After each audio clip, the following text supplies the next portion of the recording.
à les petites vidéos là pour vous faire voir un peu l'avancée du pâturage des chèvres, sachant que là il fait beau cette semaine, donc ça fait du bien. Alors là, sur ce côté-là, j'avais dit que je taperais dedans. Bah, j'ai bien tapé dedans. Là, j'ai fait une coupe avec la tondeuse autoportée là. Et du coup, ça donne ça. Donc j'ai bien, là pour le coup, j'ai pas fait des passages pour le filet et pour moi-même. J'ai vraiment, alors j'ai quand même laissé de la touffe. Hein. De toute façon, quand on passe avec mon mari, alors sauf si c'est de la fauche en vrac. Là on laisse pas d'herbe, mais si c'est à la tondeuse je laisse toujours de la matière. Donc voilà, donc là ça repousse bien comme ça, là ça repousse bien comme ça. Vous voyez, il y a différentes espèces du coup qui réapparaissent puisque forcément on ouvre aux végétaux, donc forcément il y en a d'autres qui finissent par se lever. Donc voilà, c'est un petit peu le but aussi de renouveler l'herbe pour les animaux, pour qu'ils soient un peu plus intéressés. Alors il y a un monsieur un monsieur ou un jeune homme, j'en sais rien, mais en tout cas il y a quelqu'un qui m'a laissé un petit commentaire là, parce que j'avais demandé plusieurs fois qu'est-ce que c'était que la graminée là qui était assez douce à la main là, celle-là là.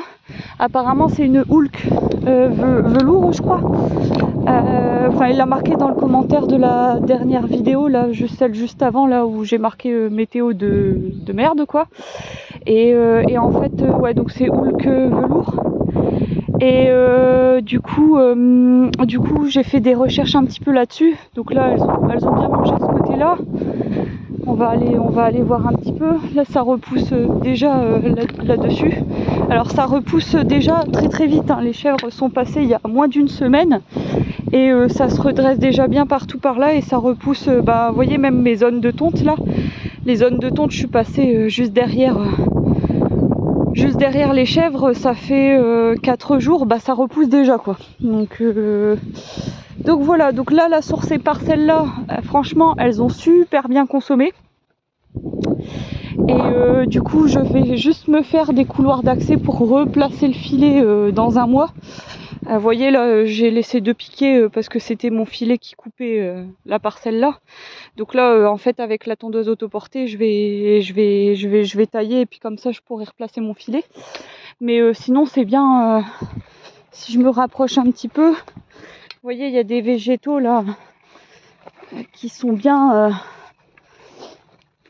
mangés par les chèvres. Forcément côté n'en parlons même pas. C'est de toute façon c'est là où elles sont le plus efficaces. Donc là il n'y a plus qu'à venir tailler, mais ce sera fait du coup cet hiver. Surtout que je pense que mon projet va un petit peu évoluer par la suite, on en parlera plus tard. J'ai pas trop le temps de filmer, hein. D'ailleurs désolée pour la qualité des vidéos, mais en fait il faut que j'aille très très vite. Et du coup voilà, je me concentre sur ce type de vidéo là pour vous faire voir l'évolution des parcelles. Bon là elles ont encore pas mal taillé les arbres. Alors sur les petits arbres ça craint, mais par contre sur les vieux arbres ils tiennent le coup, sachant que là c'est le 3e passage là dans la saison. Donc du coup à voir s'ils finissent pas par mourir, mais j'ai pas l'impression. Et puis là c'est pareil, on voit qu'elles ont pas trop défoncé les écorces des arbres. Ouais, donc je disais à l'avenir les vidéos elles seront un petit peu mieux, elles seront un peu moins, on va dire, alors elles seront toujours aussi simples, mais en tout cas je vais passer quand même un petit peu moins vite parce que des fois je fais des à-coups de caméra et parce que je vais vite. La dernière fois c'est pareil, c'était pas très bien filmé parce que j'ai dû transporter des bidons d'eau là. Donc du coup quand c'est ça, c'est priorité à mon travail et puis voilà quoi. Donc du coup je pense que j'aurai un petit peu plus le temps à l'avenir. De toute façon je vous en parlerai. Et sachant que j'arrête pas l'activité, hein, c'est juste encore un changement de statut et donc du coup un changement un petit peu au niveau du temps de travail, tout ça. Donc là on voit qu'elles ont bien bouffé leur tis, hein, parce qu'elles étaient très très hautes et très très touffues. D'ailleurs en fait si vous voulez avoir une idée, en fait on voyait pas du tout le sol. Donc tellement c'était tout touffu. Donc vous voyez, enfin elles sont vraiment très intéressées par l'ortie en ce moment. Vous voyez, c'est comme quoi c'est bien de pas toujours toucher. Vous pouvez toucher sur ce type d'herbe pour les inciter à manger, mais des fois il faut savoir aussi laisser un peu faire le temps et laisser un petit peu faire les choses. Et puis si au passage ça n'a pas été mangé et que ça vous dérange, là vous pouvez éventuellement tailler la prochaine fois qu'elles reviennent dessus. Et puis du coup pour les inciter à consommer, et puis vous réglez le truc comme ça, quoi. Mais bon, moi c'est rare que je touche l'ortie, c'est vraiment que par moment, comme je vous ai expliqué dans une autre vidéo. Donc voilà, donc ça me plaît bien. Le pâturage ça se passe super bien. Moi c'est juste qu'en ce moment il fait super chaud et il y a une moiselle là, toujours la même là, Neige, qui arrête pas de se coincer la tête dans le grillage. Donc je viens on va dire 3 fois de 10, elles sortent en ce moment de 10h à 17h, donc du coup j'y vais à peu près 3-4 fois pour voir s'il n'y a pas besoin d'eau, parce que là en ce moment là il fait chaud, et puis voir si elle se coince pas la tête, quoi, parce qu'elle est fortement attirée par les végétaux derrière la clôture. Donc voilà, donc ça il va falloir que je me fasse des passages. Là du coup c'est pareil, je vais refaire un passage à la tondeuse là comme ça là, pour comme ça dans un mois je pourrais bien replacer le filet. Mais sinon c'est tout, je vais pas faire plus que ça. Oui, donc alors la houle quelineuse, alors j'ai regardé, donc c'est une graminée. Alors lui il m'avait marqué que comme quoi c'était toxique, j'ai été un peu étonnée. Pour moi ça l'était pas, mais bon je peux me tromper, hein. Donc du coup j'ai fait un peu des recherches, et en fait si vous voulez c'est une graminée qui est je vais aller vers les chèvres. C'est une graminée en fait qui est très très pauvre, qui pousse dans les prairies, en fait, où il y a très très peu de pression des bêtes sur la parcelle et très peu de fauche. Donc en gros qui est pas surpâturée, quoi. Et du coup elle s'implante, elle est assez invasive comme plante. Elle déteste le piétinement. Bon là pour le coup il y a beaucoup de piétinement, donc je pense qu'à mon avis elle va lâcher l'affaire et laisser d'autres espèces à force d'être piétinées et puis aussi coupées.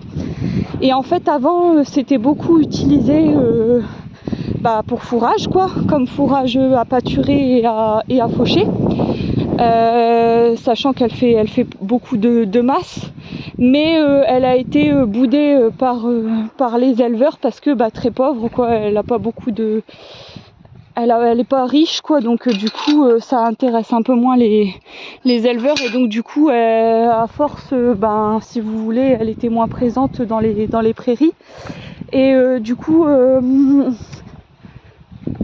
en fait c'est pour ça en fait qu'elles y touchent pas, hein, parce que les chèvres elles consomment ce qu'il y a de plus appétant et de plus intéressant, et donc du coup elles vont d'abord chercher à prendre ce qui les intéresse le mieux, et puis une fois qu'elles ont chopé ce qui les intéresse le mieux, et elles vont se rabattre sur des choses qui sont moins appétantes et moins intéressantes. Donc du coup voilà. Donc je pense qu'elles boudent cette plante là parce que simplement elles aiment moins, ça les intéresse moins.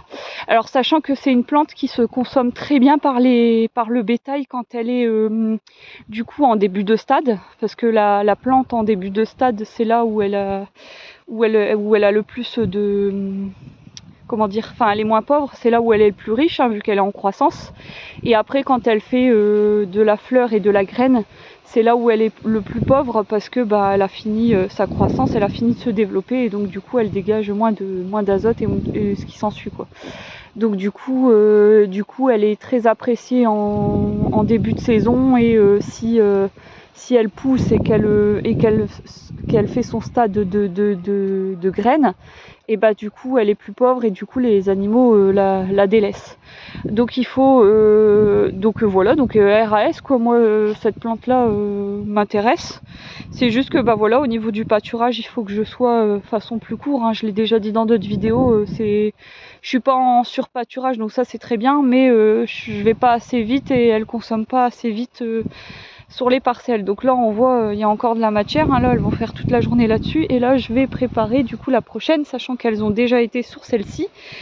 Sauf que celle-ci, elle était en plein cagnard, donc c'était hier, donc à 15 h, comme il faisait très chaud et que je voyais qu'elles avaient chaud, je les ai déportées dans la première parcelle, là où il y a beaucoup d'ombre. Sachant que du coup elles n'ont pas mangé là où il y avait le couloir, hein, vu que en fait elles se sont couchées et puis elles ont fait la sieste. Et du coup là ce que je vais faire, c'est que je pense que je vais ouvrir le mont, mais pas là où il y a les petits arbustes là. Je vais leur ouvrir le mont plus celle-là. Comme ça, elles vont reconsommer celle d'hier. Elles vont pouvoir consommer ce qu'il y a sur le mont. Et d'ailleurs, elles vont être super contentes parce qu'il y a beaucoup d'arbres. Et puis en plus de ça, il y a de l'ombre. Donc il y a de l'ombre. Alors là, on le voit pas. Je peux pas y aller parce que c'est électrifié. Mais il y a de l'ombre sur le côté là. Donc de toute façon, je pense que je vais couper comme ça. Et je vais venir prendre... là, juste... je vais écarter le filet et choper les auréoles d'ombre que je peux choper.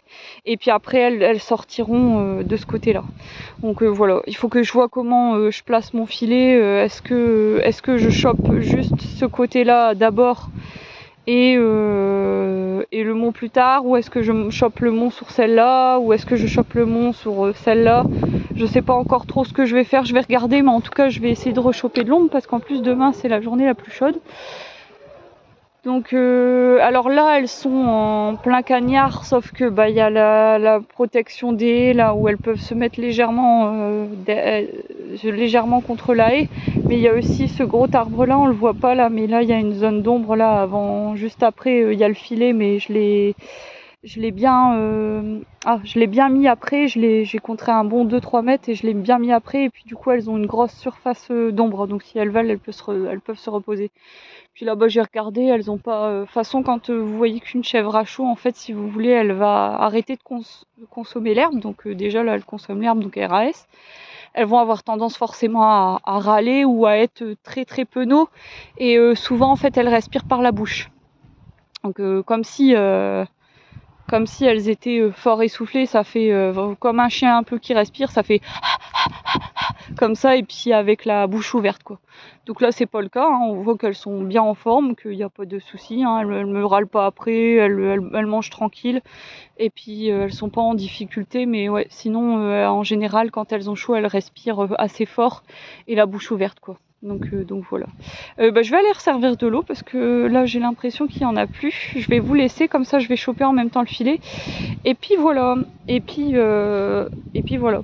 Voilà. En gros c'est à peu près ça. Donc là c'est pareil, hein, du coup sur ces surfaces là en fait il y a vraiment que la parcelle là-bas au bout où j'ai dû vraiment broyer fortement pour qu'il y ait d'autres choses qui repoussent, mais sinon ces parcelles là ça sert à rien. Je vais juste refaire quand elles seront passées, je vais juste refaire mes couloirs pour avoir toujours de l'herbe courte pour bien placer le filet, parce que ça c'est hyper important, sinon on risque d'avoir du jus qui passe pas.